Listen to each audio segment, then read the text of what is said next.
Porque hoy se cumplen 117 años de la batalla del Puente de Caledonia. Y sin lugar a dudas, el día de toda nuestra historia donde más panameños murieron, profesor.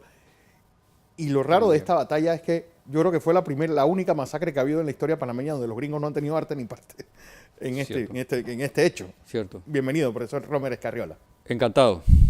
A ver, batalla del Puente de Caledonia. Venía realmente ese avance liberal, pues después de la batalla de la Negra Vieja, pues se dice que ya incluso los embajadores de los países que tenían cónsules aquí se retiraron de la ciudad porque pensaban que lo de los liberales iba a ser una entrada triunfal, pero este hecho, además de una batalla donde mueren muchos soldados panameños, es un punto de inflexión que hace que la guerra dure 2 años más. Bienvenido. Sí, es cierto. El avance arrollador de los liberales que desembarcaron en Punta Burica en el Momotombo, en un barco que estaba con provisiones y armamento del presidente Zelaya en Nicaragua, sí. Entran hacia Chiriquí y para no ser a largo el cuento, la historia, se desplazaron desde Chiriquí por vía terrestre hacia las provincias centrales y por vía marítima y después se encontraron en Chame y de ahí fueron a la batalla de la Negra Vieja y que fue un triunfo para los liberales. Al momento de la batalla de la Negra Vieja ya el Partido Conservador se había dado cuenta que el avance de los liberales era totalmente arrollador hacia la ciudad de Panamá. Muchos cónsules ya incluso se habían embarcado para salir de la ciudad de Panamá, incluso miembros del Partido Conservador. No, el gobierno lo trasladan a Taboga, fue lo que se dice en ese momento. La cosa es que una batalla donde entra por primera vez en juego la ametralladora. Es decir, se puede decir que este es el arranque del siglo XX en materia militar en la guerra colombiana. Bueno, es cierto. Primero, el armamento eran rifles Remington, que habían sido en la primera instancia de la guerra civil proporcionado por el presidente Zelaya y después por el presidente Eloy Alfaro de Ecuador. Entonces, el armamento es totalmente distinto al armamento tradicional que durante el siglo XIX habían utilizado o se habían enfrentado o armado los liberales y los conservadores.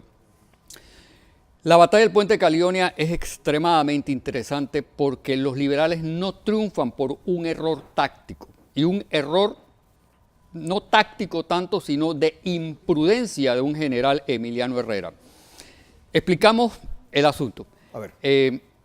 Después de la batalla de la Negra Vieja, el Estado Mayor Liberal se reúne en Chorrera y acuerdan lo siguiente: la ciudad de Panamá va a ser asediada y va a ser atacada por el Partido Liberal y toman la decisión de que va a ser atacado por Farfán, va a ser atacado por el área de La Boca, por el área de Bellavista y por el área de la parte de atrás del Cerro Ancón. Ese era el acuerdo de la táctica militar de ataque. El general Emiliano Herrera se había adelantado prácticamente al área donde hoy está el antiguo Colegio Javier. Y se habían apostado en Perejil, ahora es Perejil. Incluso se habían apostado en ese sector para avanzar a la ciudad de Panamá, pero tenían que esperar la orden para que el ataque fuera simultáneo y poder asediar la ciudad por varios flancos. Pero el general Emiliano Herrera hizo lo contrario, no esperó que las otras fuerzas se reagruparan en esos sectores y lo que hizo fue avanzar directamente desde donde estaba el antiguo Teatro Bellavista, el Colegio Javier, recorrieron toda Caledonia y los conservadores se habían aparapetado en todo el Puente de Caledonia y habían puesto defensa. Se comete otro error. En Farfán empiezan a hacer prácticas de tiro y los tiros son escuchados en el área de las bóvedas. Entonces ya el Partido Conservador, el Ejército Conservador, se empieza a visualizar que la ciudad va a ser asediada por varios flancos, por varios lugares. El Partido Liberal avanza por todo Caledonia y en ese momento está toda la artillería conservadora y los cañones y empiezan a barrer a todo el ejército liberal porque Emiliano Herrera se adelantó y atacó antes de que la ciudad fuera sitiada por varios lugares. Bueno, y esto, bueno, una masacre que después el ejército liberal sale en desbandada por el país. Sí, la cifra se llega a 600 liberales. Creo que es la cifra, como usted lo dijo al inicio, de caídos panameños en un solo día más numerosa que en toda la historia. Incluida la invasión. Incluida la invasión de Panamá, del 20 de diciembre, en relación con un solo día. Después del fracaso de la batalla del Puente Caledonia, los liberales se van al exilio. Hay una figura en la Guerra de los 1000 días, y Porras se tiene que ir al exilio, firman un acuerdo de amnistía y se van al exilio. Entra la figura entonces de Victoriano Lorenzo. Y la guerra de guerrilla. Y la guerra de guerrilla. Hay 3 fases que yo la denomino como 3 fases de la Guerra Civil de los 1000 días. La primera fase es el ataque al Puente Caledonia, hasta el 26 de julio. La segunda fase es la fase de la guerrilla, donde interviene Victoriano Lorenzo. Victoriano Lorenzo ni siquiera era miembro del Partido Conservador. Él se toma las armas que habían dejado el ejército liberal, la traslada a Chorrera y de ahí la traslada hacia Penonomé, y va una acción punitiva del general Sotomayor hacia la finca de Victoriano Lorenzo, El Cacao, y le quema la finca, violan a las mujeres y violan a las niñas. Entonces, la población del Cacao y del área de Penonomé le dice a Victoriano Lorenzo lo siguiente: ¿qué vamos a hacer? Nosotros te declaramos líder de la revolución. Bueno, un poco lo que escribe Ramón H. Jurado en Desertores. Sí. Más novelado, más bien. Sí. Entonces, entra la historia, un nuevo fenómeno, que es la guerra de guerrillas.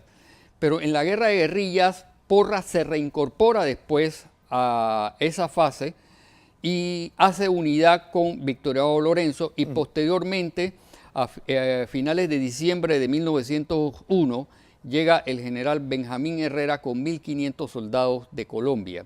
Se fusiona el ejército regular que traía Benjamín Herrera, más la guerrilla de Victoriano Lorenzo, más la guerrilla de Belisario Porras, pero hay algo muy significativo que yo sí quisiera agregar. Los liberales cometieron varios errores, pero uno de los errores grandes que cometió el Partido Liberal fue no haberse fusionado con las tropas de Domingo de la Rosa, que son los que atacan la ciudad de Colón, cuando los liberales Porras y Victoriano Lorenzo se encontraban prácticamente en el área de las provincias centrales, en el área de Penonomé. Yo pienso que eso fue un grave error. Si se hubiera coordinado, si hubiera habido una unidad liberal, creo que los liberales hoy, en la historia, estaría escrito como fueron los liberales los que hicieron entonces o culminaron el periodo de la Guerra de los 1000 días. Lo raro es que termina Benjamín Herrera y Belisario Porras, bueno, Belisario Porras condenado a muerte por parte de Herrera, se fuga por San Francisco de la Montaña, pero eso lo manda al exilio y nos priva tal vez del político más visionario que hubiéramos tenido si habría que nombrar a algún padre de la patria en el momento que se funda la patria. Sí, efectivamente, Porras lleva a cabo una conspiración contra el general Benjamín Herrera, le hace un consejo de guerra y prácticamente él se escapa y tiene que irse al exilio. Así que los liberales quedan dirigidos, el ejército liberal queda dirigido por el general Benjamín Herrera. Yo sí quisiera anotar algo.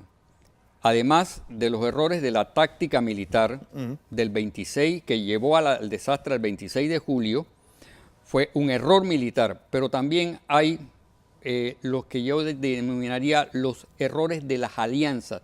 Si Porras, Victoriano Lorenzo, Domingo de la Rosa, Emiliano Herrera se hubieran compactado, el Partido Liberal hubiese sido mucho más fuerte y más poderoso. Hay otra cosa que me llama la atención. Es que las divisiones son parte del ADN de los liberales, también hay que tomarlo en cuenta. Yo pienso de todos los partidos también. Pero esa división fue la que culminó con el desastre del Partido Liberal. Además, otra cosa, los liberales no estaban compactos. Por lo menos,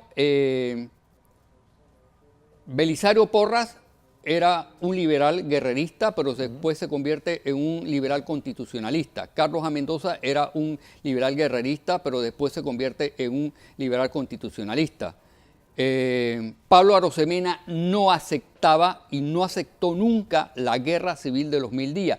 Incluso cuando Eusebio Morales estaban preparando, Eusebio Morales era uno de los directores de la guerra civil de los 1000 días, él le dijo a Eusebio Morales que dejaran eso porque él no creía en la guerra de los 1000 días, ni que el Partido Liberal se tenía que ir a la guerra. Así que hay un sector de los liberales que se sustrae de la guerra civil de los 1000 días.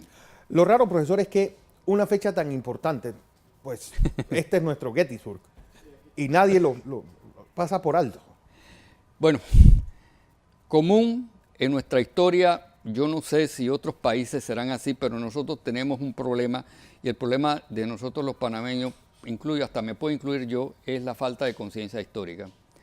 Usted ve el área de toda Caledonia, no hay un solo busto, una sola placa que diga aquí, en este sector, murieron 600 liberales y que se firmó la paz y que posteriormente esto fue lo que es el significado de la historia nacional. Y no es un problema de este gobierno, no es un problema del actual... Hay un monumento a Gandhi. Hay un monumento a Gandhi, precioso el monumento a Gandhi, pero no hay el monumento a los héroes de la guerra civil de los 1000 días. Igual también se pensaba hacer un monumento de la Negra Vieja que tiene la ley firmada y todo, y nunca más. Bueno, aquí se han hecho muchas leyes que nunca se han cumplido, pero especialmente las leyes que no se cumplen es para exaltar aquella figura. Le pongo un ejemplo. Panamá es una ciudad sin estatuas, sin nada. Sí. Las estatuas solo en Panamá están desde San Felipe hasta Bellavista. Panamá Viejo. Y ya. Está la de Morelos. Es la última estatua que hay. Entonces, la guerra civil de los 1000 días tiene una trascendencia en la historia nacional porque es el antecedente que yo denominaría a la independencia del 3 de noviembre de 1903. Correcto. Cosa curiosa, los Estados Unidos no intervienen en el desastre del puente Caledonia, pero sí intervienen posteriormente cuando el general Benjamín Herrera se va a tomar la ciudad de Panamá y se firma el Tratado de Paz de Wisconsin, que en el artículo 7º decía que todos los que participaban en la guerra civil de los 1000 días tenían una amnistía. Y ese tratado fue violado. Excepto Victoriano Lorenzo. El único que sufrió las consecuencias de la guerra civil fue Victoriano Lorenzo. El artículo 7º lo protegía a él. Y hay otra cosa que, por todo el honor que tenga el Partido Liberal, hay una cosa que yo no suscribo del Partido Liberal. Nunca se olvidaron nunca recordaron la figura de Lorenzo, nunca reivindicaron a la figura de Lorenzo. Incluso hay una tesis de que hubo una unión entre el Partido Liberal y el Partido Conservador para justiciar a Victoriano Lorenzo. Esa es la tesis que se maneja. Hombre, no me cabe la menor duda de eso. Profesor, como usted siempre, pues muy entretenida y muy didáctica su intervención.